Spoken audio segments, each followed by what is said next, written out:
হিটলারের গল্প। আদলফ Hitler 20 April 1889 সালে অস্ট্রিয়া হাঙ্গেরির ব্রাউনাউ আমিন্য নদী শহরে জন্মগ্রহণ করেন। তার পরিবার ছিল সাধারণ, তবে হিটলারের জীবনে একাধিক দুঃখজনক ঘটনা ঘটেছিল যা তার ব্যক্তিত্ব এবং ভবিষ্যতের চিন্তাধারাকে প্রভাবিত করেছিল। ছোটবেলা থেকেই হিটলার ছিল একটি অত্যন্ত উৎসাহী ছাত্র, কিন্তু তার জীবনের প্রথম দিকটা ছিল অস্থির।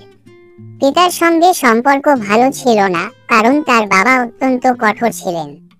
কিছুতেই সে নিজেকে প্রতিষ্ঠিত করতে পারছিল না।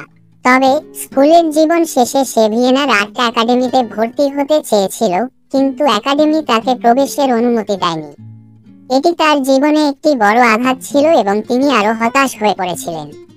প্রথম বিশ্বযুদ্ধের সময় হিটলার জার্মান সেনাবাহিনীতে যোগ দেন।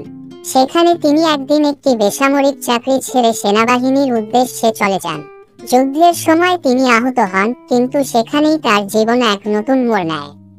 যুদ্ধের পর তিনি জার্মানির রাজনৈতিক পরিস্থিতি সম্পর্কে গভীরভাবে ভাবতে শুরু করেন এবং 1919 সালে national socialist German workers party (NSDAP) party এর সাথে যুক্ত হন।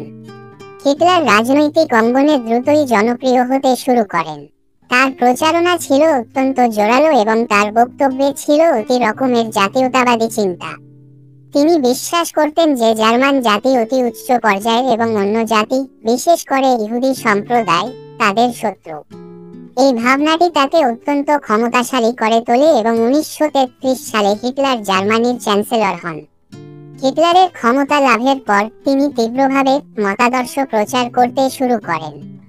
তার নেতৃত্বে দ্বিতীয় বিশ্বযুদ্ধ শুরু হয় 1939 সালে, যখন তিনি পোল্যান্ডে আক্রমণ করেন। এটি পুরো ইউরোপকে যুদ্ধের দিকে ঠেলে দেয়। হিটলারের নেতৃত্বে জার্মানি একে একে অনেক দেশ দখল করে। তবে জার্মানির সামরিক বাহিনী, বিশেষ করে সোভিয়েত ইউনিয়ন ও যুক্তরাষ্ট্রের বিরুদ্ধে লড়াই করতে গিয়ে ধ্বংস হয়ে যায়। দ্বিতীয় বিশ্বযুদ্ধের শেষের দিকে হিটলারের পতন ঘটে। 1945 সালের 30 এপ্রিল তিনি বার্লিনে নিজের আন্ডারগ্রাউন্ড বাংকারে আত্মহত্যা করেন। তার মৃত্যু সারা পৃথিবীকে একটি বড় ধাক্কা দেয়, কিন্তু তার কর্মকাণ্ডের পরিণতি বিশ্বের ইতিহাসে এক গভীর দাগ রেখে যায়। হিটলারের শাসনকাল ছিল অত্যন্ত নির্দয় এবং বর্বর। তার নীতি এবং কর্মকাণ্ডের কারণে কোটি কোটি মানুষ প্রাণ হারিয়েছিল।